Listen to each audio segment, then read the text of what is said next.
প্রিয় বন্ধুরা, আবাস যোজনা নিয়ে বড় ঘোষণা রাজ্য সরকারের। আবাস যোজনার টাকা পেতে নতুন করে গাইডলাইন মানতে হবে উপভোক্তাকে। আবাস যোজনা প্রকল্পে আবার নতুন করে সমীক্ষা করবে নবান্ন এবং নতুন লিস্ট তৈরি করবে রাজ্য সরকার।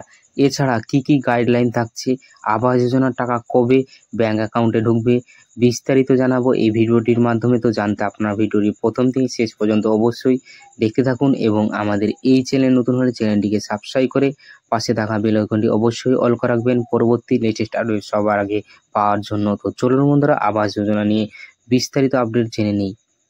গরিব মানুষদের মাথার উপর ছাদ দেওয়ার জন্য বদ্ধপরিকর সরকার। রাজ্য সরকার ও কেন্দ্রীয় সরকারের যৌথ প্রচেষ্টায় আবাস যোজনা চালু হয়েছে, যার ফলে লক্ষ লক্ষ মানুষ নিজের পাকা বাড়ির স্বপ্ন পূরণ করছেন। তবে মাঝে মধ্যেই রাজ্য বনাম কেন্দ্র লড়াই প্রকাশ্যে আসে। মুখ্যমন্ত্রী মমতা বন্দ্যোপাধ্যায় রাজ্যের প্রাপ্য টাকা দিচ্ছে না কেন্দ্র বলে ক্ষোভ প্রকাশ করেন। এই যেমন ডিভিসি জল ছাড়ার পরেই কেন্দ্রকে তোপ দেখেছিলেন মুখ্যমন্ত্রী, এবার কেন্দ্রকে নিয়ে ফের সরব তিনি।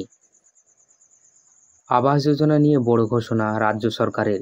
মুখ্যমন্ত্রীর অভিযোগ, আবাস যোজনার টাকা কেন্দ্রের তরফ থেকে দেওয়া হয়নি, তাই রাজ্য আর কেন্দ্রের উপর ভরসা করে বসে থাকবে না। গতকাল অর্থাৎ বুধবার নবান্নে একটি বৈঠক হয়, সেখানে জানানো হয় আগামী ডিসেম্বর মাসে আবেদনকারীদের আবাস যোজনার টাকা দেওয়া শুরু হবে।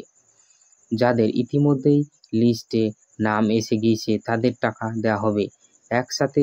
যারা আবেদন করেছেন এবং ওয়েটিং লিস্টে আছেন তাদের নামও দেখা হবে।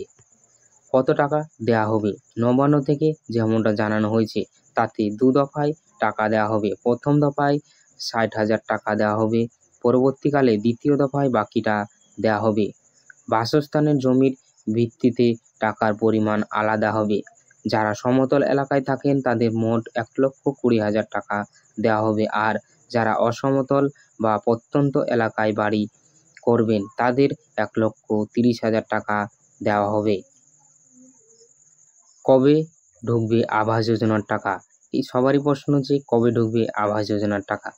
যেমনটা জানা যাচ্ছে আগামী 21 থেকে 30 অক্টোবরের মধ্যে বাড়ির সমীক্ষা শেষ করতে হবে বলে গাইডলাইন জারি করা হয়েছে।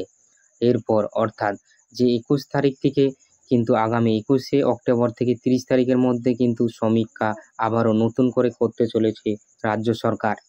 এরপর ক্রস চেকিং কাজ শুরু হবে, যেটা 14ই নভেম্বরের মধ্যে শেষ হবে। তো আবারও ভেরিফাই করে চেক করা হবে 14ই নভেম্বর পর্যন্ত।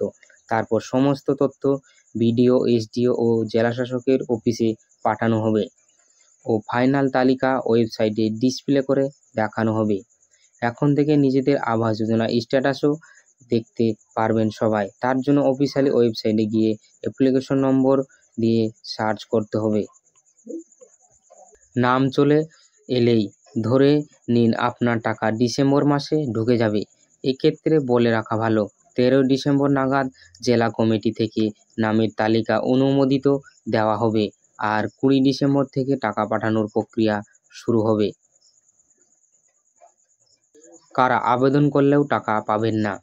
যারা আবেদন করেছেন তাদের মধ্যে কিছু জনের নাম ভিন্ন কোনো কারণ বাতিল হয়ে যেতে পারে। যেমন কোনো ব্যক্তির নামে যদি জমি 2.5 একর বা তার বেশি থাকে এবং সেচযুক্ত কৃষি জমি থাকে তাহলে টাকা পাওয়া যাবে না।